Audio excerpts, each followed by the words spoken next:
So this morning we talked a little bit about people who kind of get religiously confused about some concepts that really aren't all that complicated. It's just that they get confused about it. And tonight I would like for us to switch over to the people themselves and for us to talk a little bit about, in the 21st century, how people can be so despondent and just so tore up when it comes not to just religion, but their lives in general. Saw a news article recently. It was talking about a bunch of Koreans, like people in South Korea. We don't know what goes on in North Korea. It's a closed society. But in South Korea, did y'all know that in South Korea, they live an incredibly long amount of time, kind of like those old Japanese guys. They live a long time in South Korea. If you do a survey study of the least happy people, the ones that are just not happy with their lives, it's those people in South Korea. The suicide rate in South Korea is way above, it's like twice what other nations are. You say, but those people live a long time. Yeah, but they're not happy. A long physical life doesn't make you a happy person, ladies and gentlemen. And they were studying in the article on just why is it that they're so despondent. And so they were looking into these different societal factors. And of course, you know what my mind is doing. I'm immediately thinking, most people over there don't know Jesus. No wonder they're despondent. What are they told in life? They're given a philosophy. Here you go. You got the proper balance of yin and yang, and you need to listen to some of these wise sayings from Confucius or Buddha. And if you want a variation on that, you can go over and get some of the Shintoist philosophy over in Japan or whatever. What are they supposed to think over there? They don't have a center of faith in order to give them the kind of hope and happiness that they need. All right, I was thinking about this from the standpoint of what the Bible teaches about people and what the Bible, how it relates to people in the 21st century.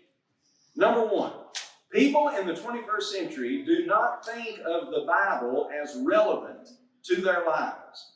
But the Bible is a timeless book. God has never said anything that is any different about people now as opposed to then, because there's no need to say anything different. Everybody has the same need, and they have the same desires in life. Just because they don't recognize that in the Bible is not a fault of God or a fault of the Bible or a fault of the translators or something like that. It is simply a fault of society, all right?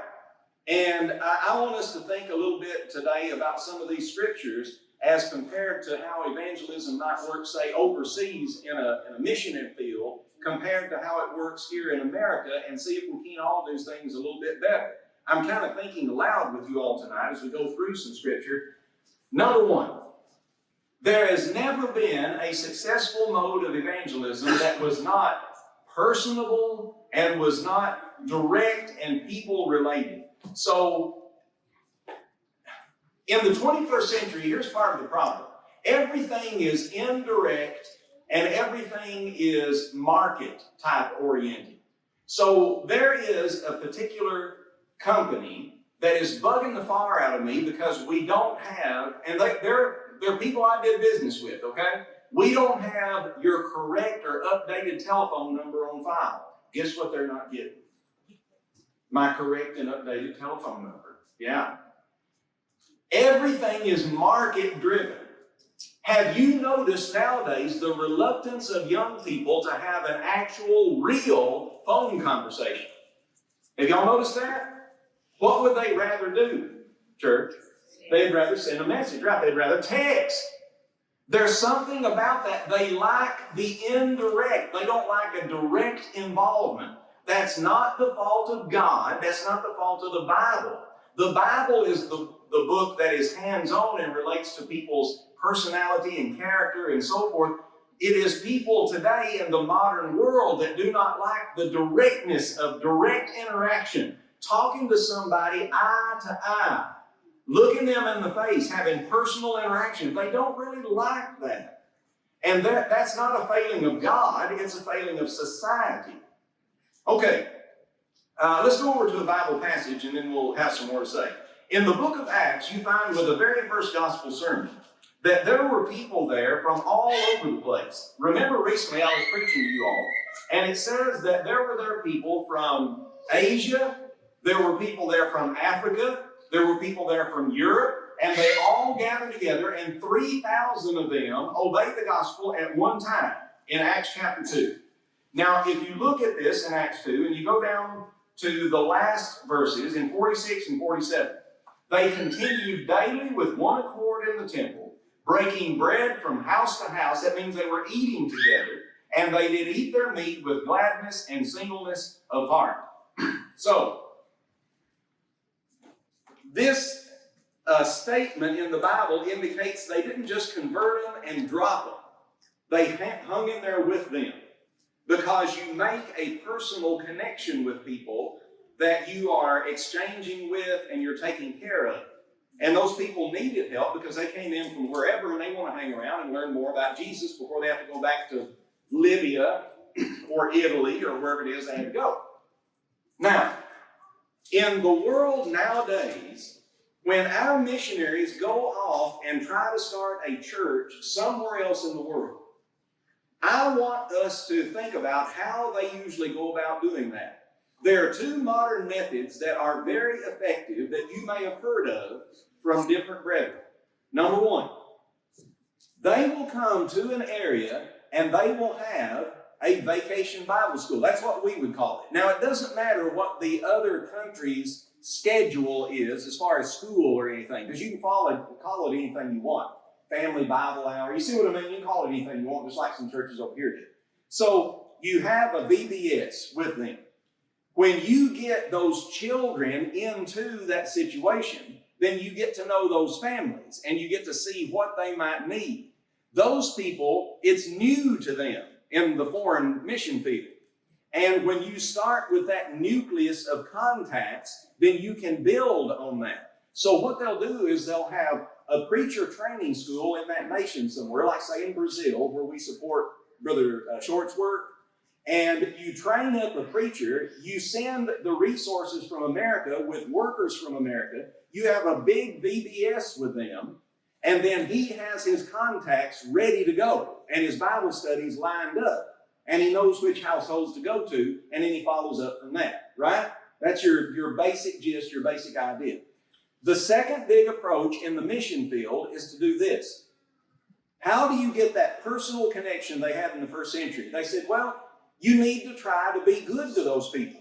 When the church started out in the book of Acts, by the time you get to Acts chapters 5 and 6, what was the big problem in the church? It was the widows, wasn't it? Widows in the church. You have all these widows to take care of, and we're going to have some special servants, possibly deacons back then, in Acts chapter 6, to take care of these widows. You got to give it the personal touch. You got to see to their needs. Well, how is it you let the public know how much you care and the fact that you're interested in them? So what they do is they have medical missions. So here's the way that is kind of structured. We recently went over, and not too long ago, Connie had need because she had chipped a tooth of was it a crown? Is that what they did, crown the tooth? Yeah, and so they crowned one of her teeth. Well, we went over and we saw Dr. Gall, who is a brother in the church over in Jackson County, Tennessee. But the problem was that Dr. Gall did not take Connie's insurance. So he said, I know of a fellow, we go on mission together. And he does dentistry work in Cookeville, and he takes your insurance. And so we went over there. And by the way, do you know they make a crown and have you fitted now there in 2 hours now? Isn't that incredible? Bam! They don't have to mold it, anything. They just crown you up and send you on and say, here's the bill. But anyway, but since the insurance took it, it wasn't too bad. The thing about it is what does he do with that other doctor? Well, see, they get together, and then the other people that come from America would be their helpers. And you would tell the community through the local trained mission guy, the native guy, say, hey, everybody in here, some of y'all got bad teeth, right? Because they don't have modern, medical supplies and resources in a lot of those areas. And they're like, yeah, we all got bad teeth. You line up over here at 10 a.m. on so-and-so a day or whatever, and we will start processing you through, and we have actual American doctors, members of the Church of Christ, who are coming here to help you out. And they are interested in your body and your soul, and we would love for you to come and receive attention because of your abscess, your problems that you have them look at your children, that kind of thing. They just line them up. The people come in and they do a medical mission with them. The doctors do their bit, and then the helpers do their bit to direct the people and get information from them, just like they gather information in marketing today, so that he can do a follow-up just like with the VBS. All right, can you do that kind of thing in America? Yes. And they say, well, why is it not so effective in America? 2 reasons. Number one, the lack of personal interaction among the modern generation. They don't want to have that one-on-one kind of thing. They're not really interested in you showing up at their house. They just don't like that. It makes them feel uptight for some reason. Number 2, it is much more spread out in America. It's no fault of us. It's actually a bounty of riches in the United States. Let me put it to you this way. Do y'all remember back when Tompkinsville was doing the one big VBS? Y'all remember that?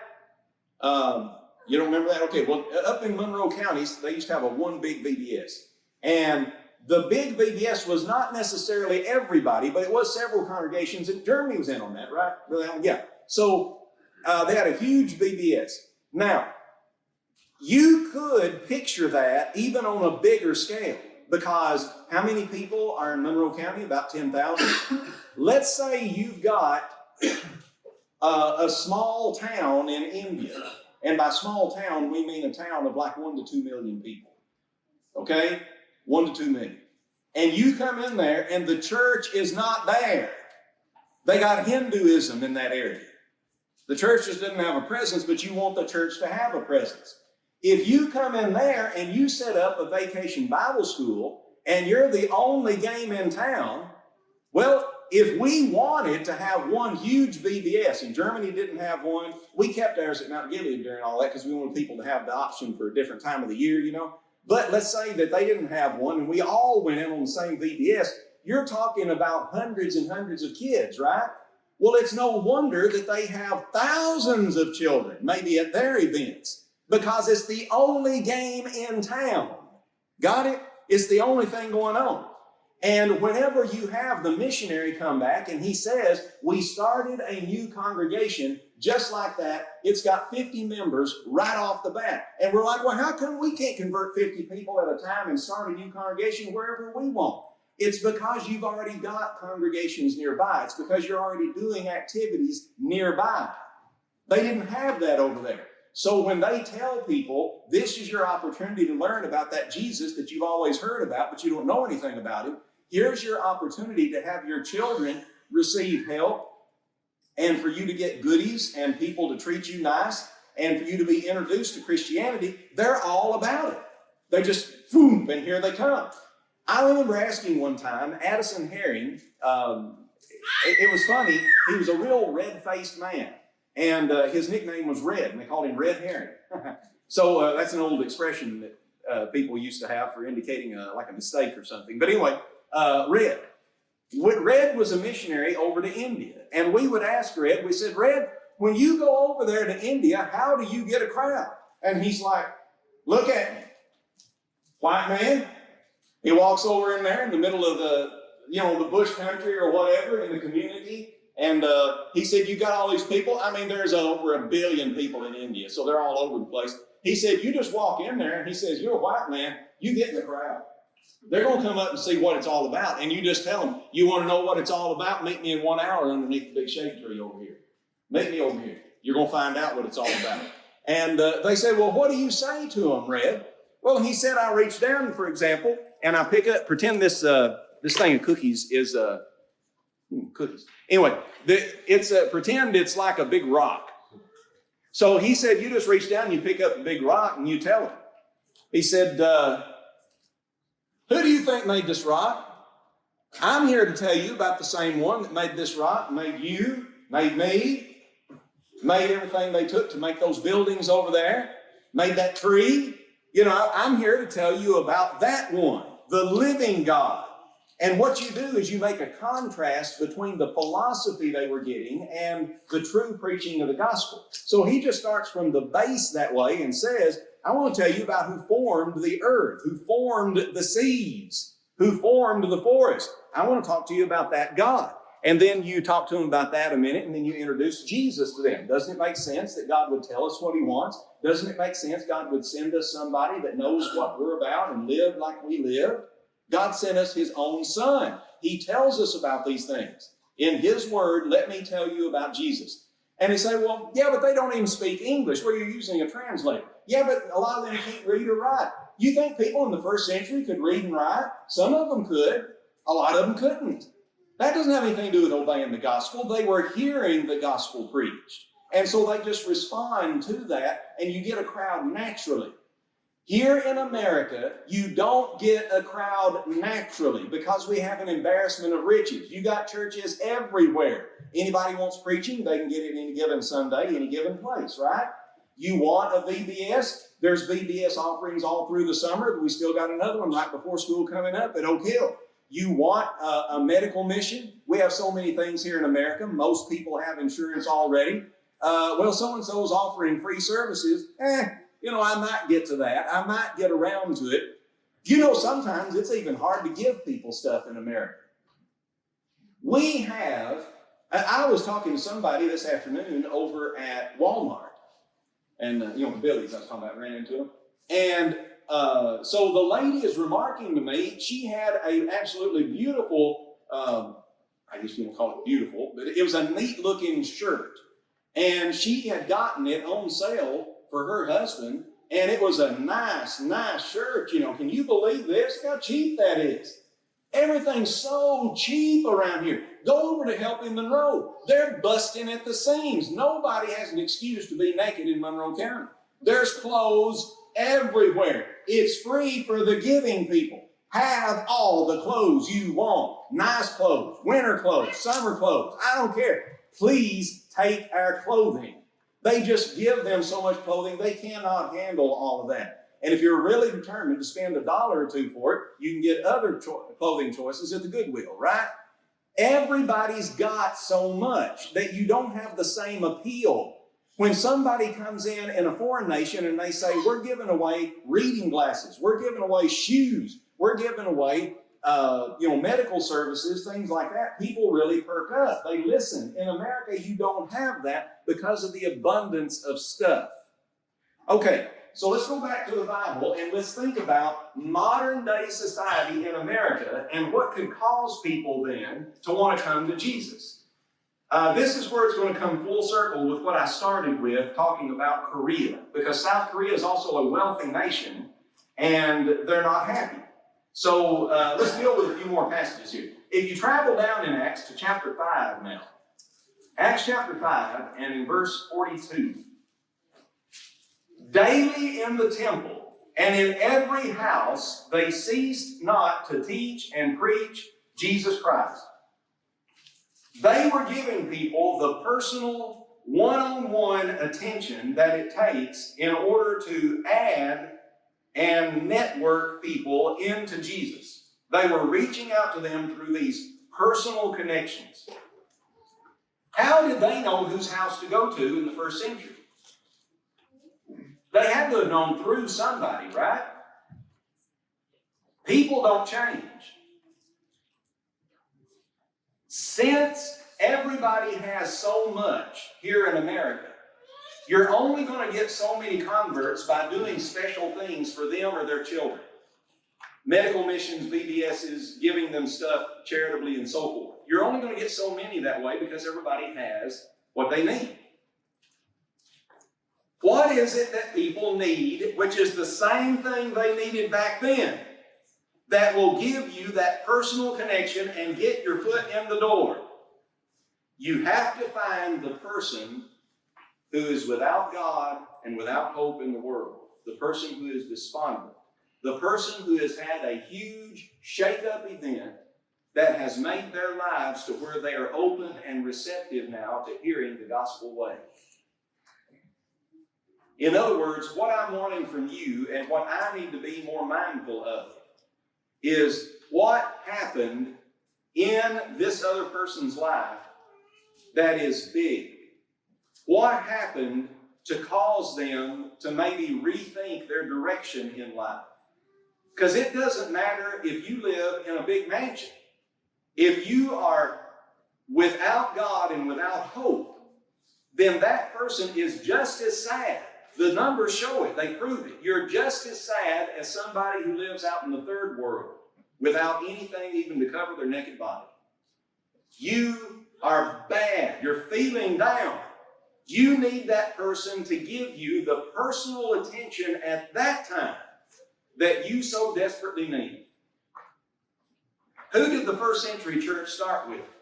The Apostle Peter was preaching to them, and he said, "You, by wicked hands, have crucified and slain the Christ." He started with those disobedient and rebellious Jews. Not rebellious because they're rebelling against the Roman Empire, but rebellious against God.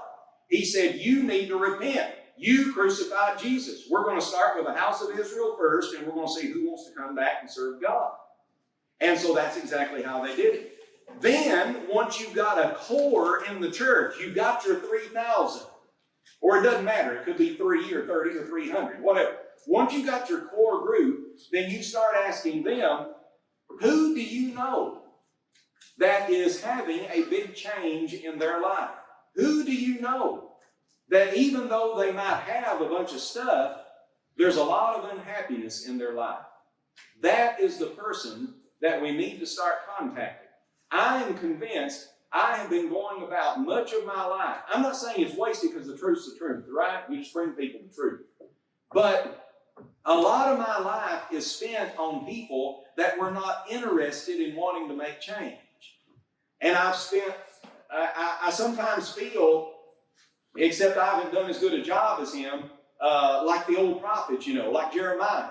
All day long I have reached out my hand unto a gainsaying and disobedient people, stiff-necked and hard of heart. They don't want it, and yet you're trying to offer it to them anyway. And somebody says, well, Tim, somebody's got to preach it over here in America. Just go ahead and preach it. I understand that. We just go ahead and do what we can as local churches. But there has to be a better way as far as reaching people in America. When they start a church of 100 people over in India, but you have a city or a little town over there, they might call it, of 1 million people, and there is a congregation of 100, that doesn't sound so impressive, does it? What's the percentage of converts in that case? And yet we say, oh, in America, they're so hard-hearted.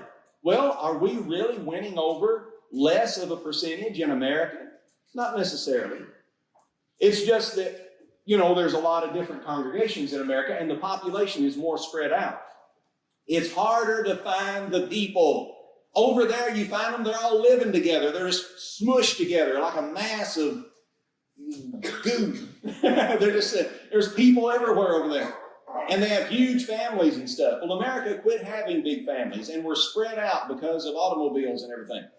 You've got to be able to identify the person who is having transition in life. They're down and out. Help me to find that person.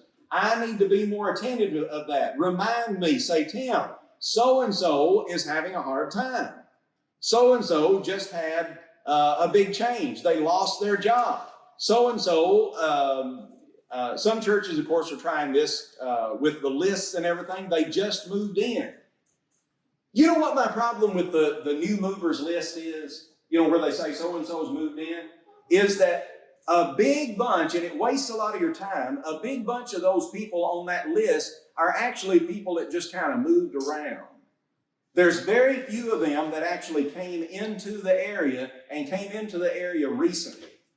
If you get somebody that's moving into the area, we tried this. I tried to work it over at Willette, and we had all the money we wanted at Willette. They're loaded. So it was like, yeah, Tim, you want to be on the new mover list? We'll have house to house give us all the new movers into the community. That's fine. And I go to one house after another, and I find out, yeah, we moved from like 5 miles away. They haven't had that much of a change in their life, and they're not really interested. You talk to another person, and it's like, yeah, we moved in like 6 months ago, but they're still on the new movers list. And therefore, they're already established, and they've already found them a church if they're a religious person. It was hard to actually use those lists in a good and effective way. That wastes a lot of time. I'm traveling from one home to another, and I'm not finding a lot of good prospects by using them. It is much, much more effective if you tell me where people are at in their lives. Talk to me, tell me, say, Tim, this is the person that right now, since they're having a change in life, that is when they can have an impact on them for Jesus. Maybe they're adding a new family member. Maybe it is that they truly are. You know, you would know before any of those companies would if somebody's building a house near you and it's not a local. Somebody else is moving in. Believe it or not, that does happen in Monroe County. So you can know before anybody else. Tell me. Somebody dies. Somebody's going to buy that house. Somebody's going to live there. Tell me about them. That's the person having a transition in life. Maybe they haven't had anything big and bad happen to them so that they're all down and out, but at least they're having a change in life, and that's an opportunity to reach out to them. What did the early church do?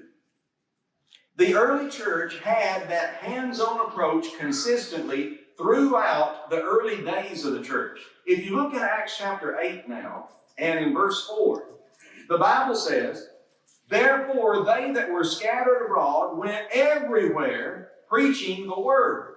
Who was scattered? Preachers? No. The church was. Everybody was scattered. But what did the church do? They still preached it.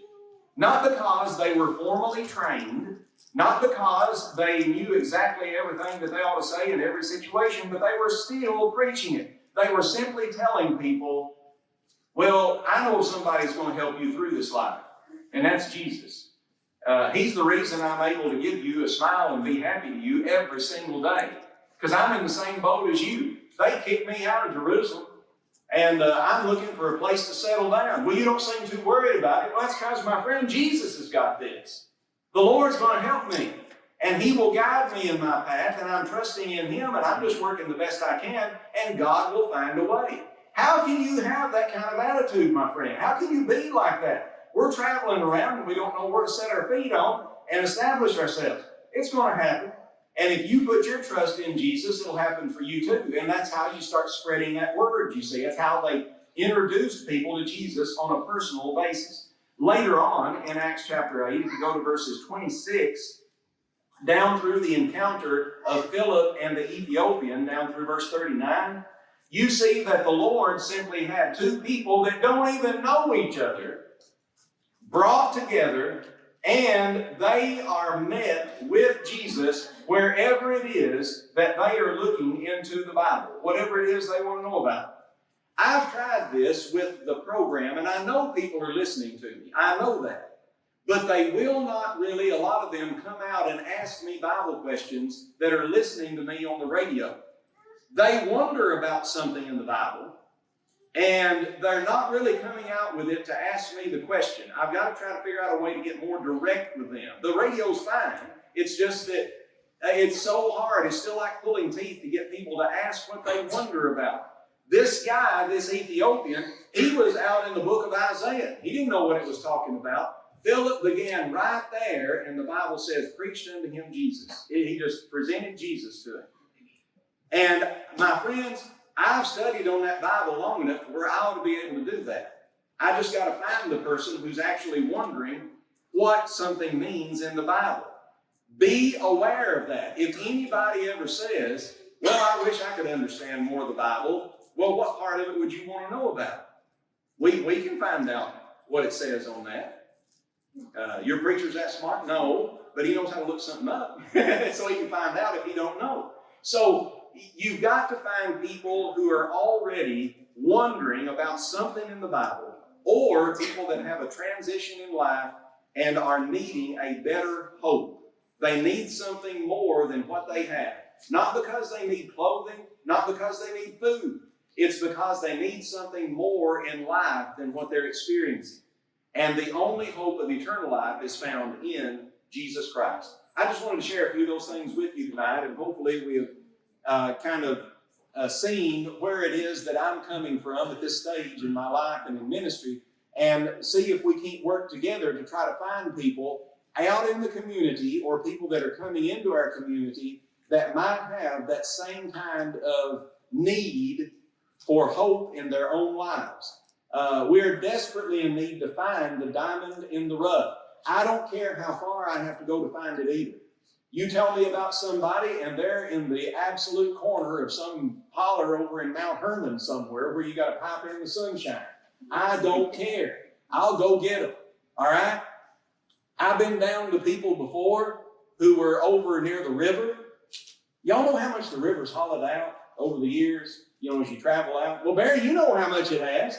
There ain't nobody down there, but there's a few houses down there. I remember one time I was traveling off to go make a visit when I was at Mount Gilead, and you're wondering, how am I going to get out of this place? It was something else. I remember one time when I was at Willette, and there was this hollow, some willow hollow or something, and when you made a turn off that highway that heads down toward Carthage, I think it is, and you go down into that holler, and it was down below where E.C. Meadows used to live, back when Mr. E.C. was alive.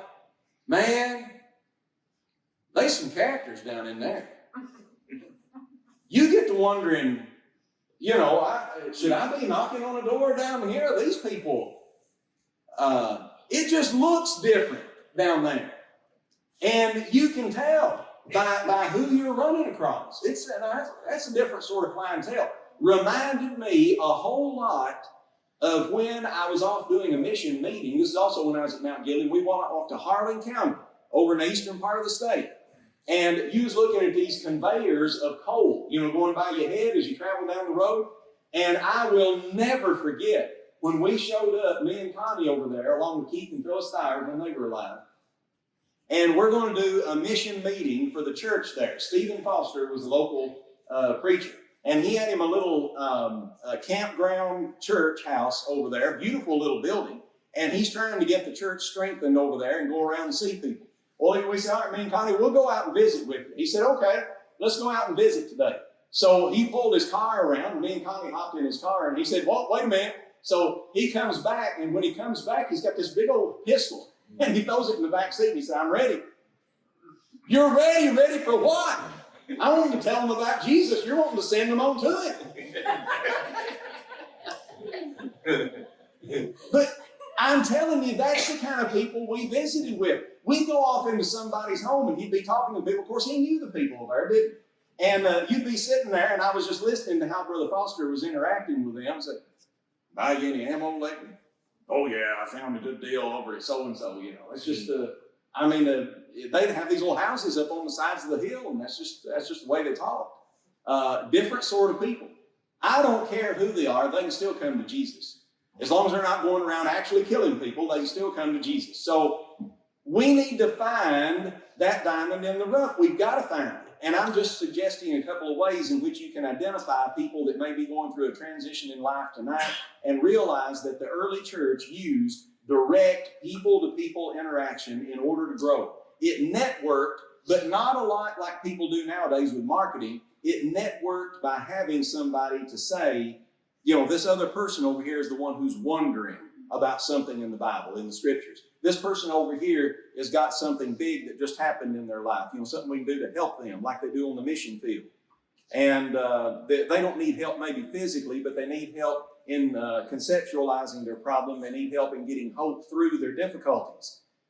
They just had a job loss transition. They just, like I said, moved in. They just had an addition to the family. They just had a subtraction to the family. They just had some major illness that cannot be dealt with by the modern medical establishment. They've got some kind of transition in their life. That's when the church needs to step in and give it the personal touch. If there's any way you can help me with that, let's try to spread the gospel in this community and as far out as we can. All right, so if there's anybody here tonight, you'd like to be involved in that good work, but you're not sure that you're lined up with the Lord yourself. My friends, now's the time. You want to make sure to make your calling and election sure. You need to listen to the words of Jesus Christ and come to Him before it's everlastingly too late. You need to believe and obey His gospel tonight. We can help you with that as we stand and sing.